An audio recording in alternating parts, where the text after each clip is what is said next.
in here whilst in there, A Certain Ratio. Hello. Hi, Matt. So, the new album, 1982, can you explain the theme and what triggered it off? That was Martin Muskrop's fault. Right. Has Martin got a microphone or not? I don't know. Is it Mark? You got one? Yeah, go on, Martin. Can speak for you. Oh, okie dokie. Yeah, we had laid down a groove, me and Don, for Jackknife Lee. It was in exchange for a remix that he did. So we did this groove in the style of Knife Slits Water.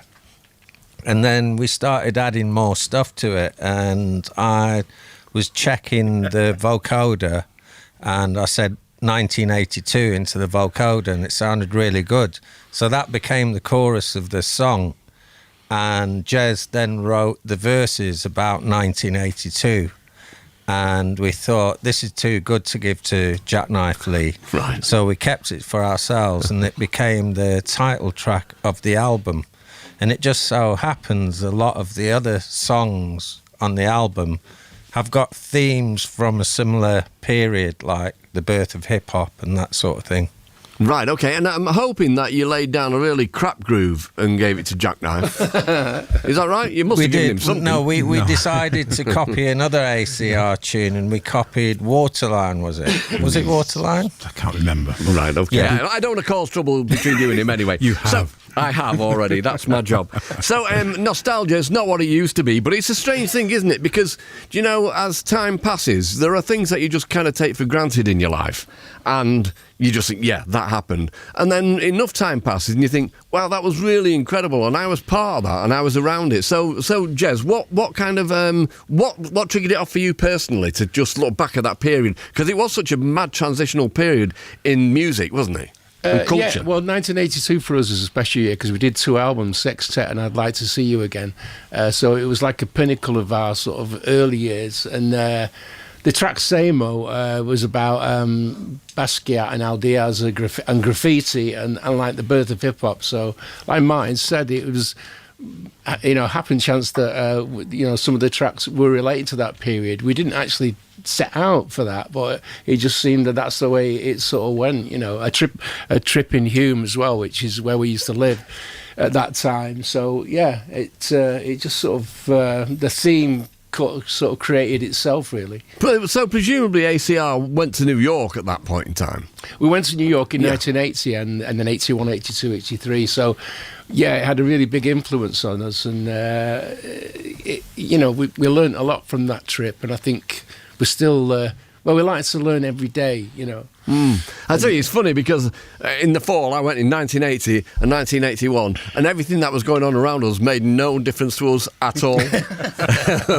We didn't pick up on it. But I've got you out there embracing the culture and soaking it all in whilst we're all sat in a bar somewhere looking at each other. Well, we were sitting in a bar, but we were sitting in a bar where samba bands were playing, and we bought loads of percussion and stuff. So yeah, it was really, you know, New York has always been a great town for music, and lots of sort of world music was happening there as well as hip hop, you know. Yeah, and I remember at the time, I mean, we did play with the Clash on that run on Bond in Times Square, but they were soaking up all of that stuff. Obviously, the beatboxes and everything, weren't they? They were kind of getting to grips with it as well.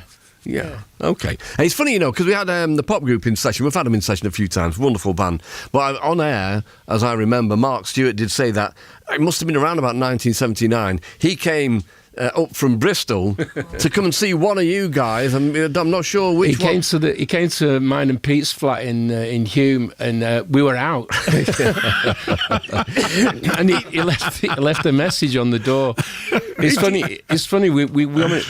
Me, Martin, and Eric Random went across to Sheffield to see the pop group a couple of years ago, and they were still as hot and as fantastic as they were then. They were quite a big influence on us, actually. Oh yeah, but I mean, he just saw you as one of the very, very few kindred spirits, and that's why he made the effort. And you were out. I know, we were out. Yeah. It reminds me that we went to the pub. The four went to the pub one day. Went to Mark's flat and then went to the Foresters pub. And when we came back, he found a 7-inch single slipped under the door, which was the first Echo and the Bunnymen single. So they come all the way from Liverpool, and we were out. So you know, people in glass houses and all that.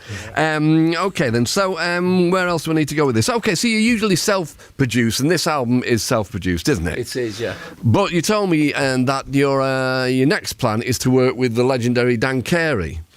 Yeah, we've already demoed the next album, and we're set to record it in June this year. Yeah, we're really excited to what we've done. He's an amazing producer, and his studio's an absolute gold mine of antique pedals and unique gear that he's got.